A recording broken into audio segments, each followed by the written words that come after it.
প্রিয় মানুষের প্রতি অভিযোগের শেষ থাকে না, অভিযোগ করার কারণও থাকে। একটাবার ভেবে দেখুন তো, আপনার খারাপ সময়ে যার সামান্য সঙ্গ দেওয়ার সময়টুকুও হয় না, যে আপনার মন খারাপের কারণ খোঁজে না, আপনার জন্য সামান্য ব্যাকুল থাকে না, সে আপনার প্রিয়জন বা প্রিয় মানুষ হয় কি করে?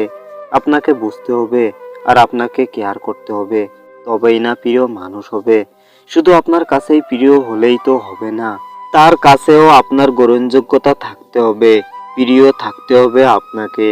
জানো তো, প্রিয় জিনিসের প্রতি মানুষের আলাদা একটা টান থাকে, আলাদা একটা ভালোবাসা থাকে, আর অনেক যত্ন থাকে।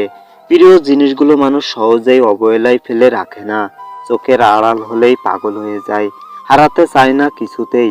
তবে যে আপনাকে তার প্রিয় মানুষই ভাবেনি কখনো, তার কাছে অধিকারবোধ দেখাবেন কিভাবে? একটু ভালোবাসা, একটু সম্মান আর একটু যত্ন না থাকলে সেখানে একতরফাভাবেই সম্পর্ক এগিয়ে যায়। তবে এগিয়ে যেতে যেতে একটা সময় সেই অপেক্ষা করা মানুষটাও বুঝতে পারে।